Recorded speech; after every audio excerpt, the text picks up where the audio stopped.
আমাদের এই যারা গাড়ির সাথে রিলেটেড ড্রাইভার হেল্পার ওনারা অল্প শিক্ষিত অর্ধশিক্ষিত লোকজনই বেশি এই পেশায় জড়িত। তো তারা কিন্তু অনেক সময় আমাদের ট্রাফিক আইনটাও জানে না।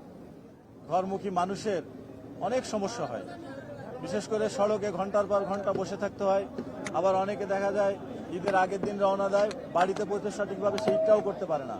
এই জন্য আমরা এবছর অত্যন্ত গুরুত্ব দিয়ে আমাদের ঈদ যাত্রায় যাতে যাত্রীদের কোনো ধরনের হয়রানি, টিকিটের মূল্য বেশি নেওয়া, রোডে কোনো ব্লকেট না হয়, যানজট না হয়, সেটা এনশিওর করার জন্য সকল মহাসড়কে আমাদের সরকারের পক্ষ থেকেও কোঅর্ডিনেশন মিটিং করা হয়েছে। বিশেষ করে স্বরাষ্ট্র মন্ত্রণালয়, যোগাযোগ মন্ত্রণালয়ের মন্ত্রী এবং স্বরাষ্ট্র মন্ত্রণালয়ের মন্ত্রী মহোদয়ের নেতৃত্বেও আমাদের কোঅর্ডিনেশন মিটিং হয়েছে, ইতিপূর্বে আপনারা জানেন।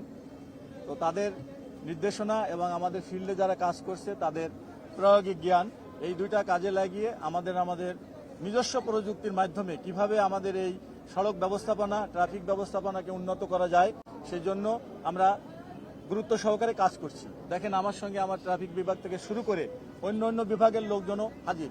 বিশেষ করে আমরা এবছর নির্দেশ দিয়েছি যে বড় বড় বাজার এবং মোড়গুলোতে প্রচুর পরিমাণে ট্রাফিক যানজট লেগেই থাকে সারা বছর, সেগুলা রিমুভ করার জন্য ওখানে পুলিশের উপস্থিতিতে লোকাল লিডার যারা আছে, এলাকার চেয়ারম্যান, মেম্বার, কমিশনার, তাছাড়া আরো সুদী লোকজনকে নিয়ে ওই এলাকায় যাতে কোনোভাবে যানজট না হয়। এবং আমাদের এখানে উপস্থিত আছে আমাদের সড়ক পরিবহন মালিক সমিতির নেতৃবৃন্দ, তাদেরকেও রিকোয়েস্ট করেছি যে আমাদের এই যারা গাড়ির সাথে রিলেটেড ড্রাইভার হেল্পার ওনারা অল্প শিক্ষিত অর্ধশিক্ষিত লোকজনই বেশি এই পেশায় জড়িত। তো তারা কিন্তু অনেক সময় আমাদের ট্রাফিক আইনটাও জানে না, তারপর ট্রাফিক সিগন্যালিং বুঝে না, ট্রাফিক আইনটা মেনে চলে না, সড়কে যত্রতত্র গাড়ি রাখে এবং মাঝখানে একটা গাড়ি রেখে যাচ্ছে, কিন্তু সে চিন্তা করে না আমার পিছনে অন্য গাড়িগুলো ব্লক হয়ে যাবে।